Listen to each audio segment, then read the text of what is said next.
Coach, just kind of take me through what you thought happened today. You guys had some changes to win this game. They ended up winning 24-7, but there was still probably a lot of progress that you saw from last year to now. Yeah, we talked about in pregame to our kids that you don't win a football game in just 1 week. You don't just go out and practice and win.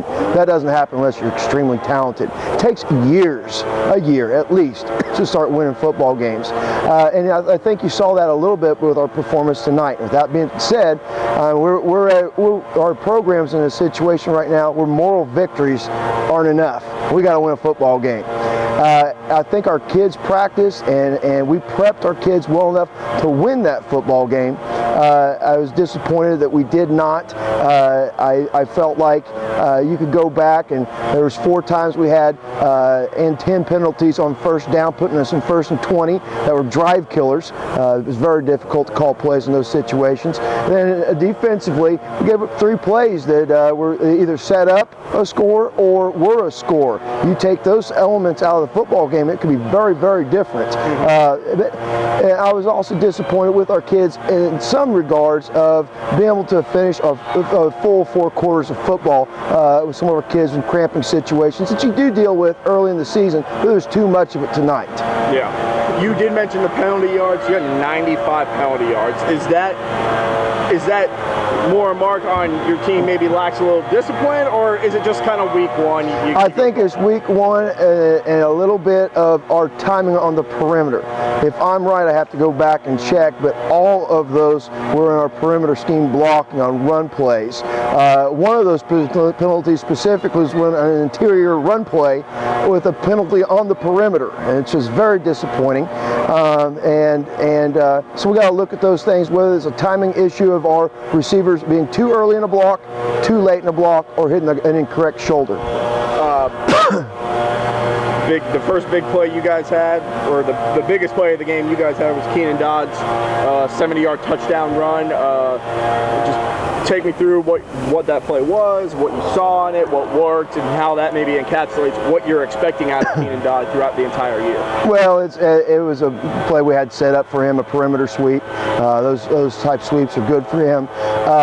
It was a play that our offensive line executed very well, and that set Keenan up. I know Keenan, I think, broke 2 tackles downfield, but our offensive line set that play at the perimeter.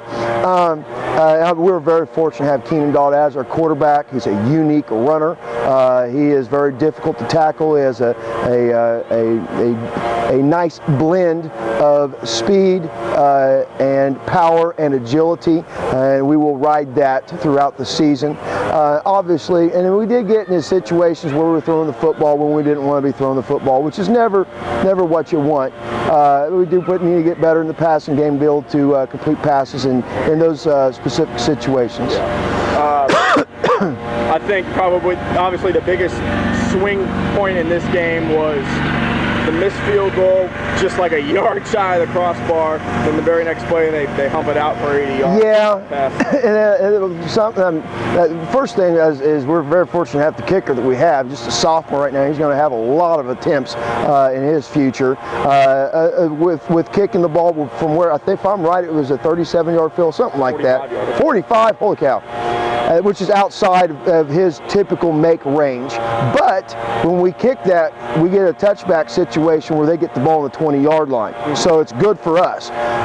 And we will continue kicking the ball in those situations. I thought the snap was good, the hold was good, and the kick was good. Just didn't make it, which happens. And then the second portion of that question is there's a reason a starter's a starter. It's because they have either ability or talent that the next guy doesn't have.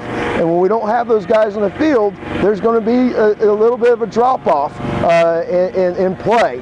And that did happen in the 4th quarter with us. So we have to have our guys that we expect to play 4 quarters of football, some of them both ways a little bit. Those guys have to be able to be counted on. Last question. Coffeyville got handled pretty easily tonight by Pittsburgh. Obviously, that's Pittsburgh, so they can kind of make any team look like that.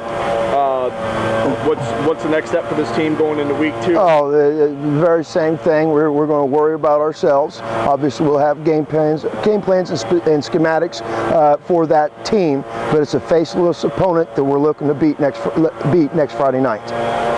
Does the streak get to 30? We will play to win.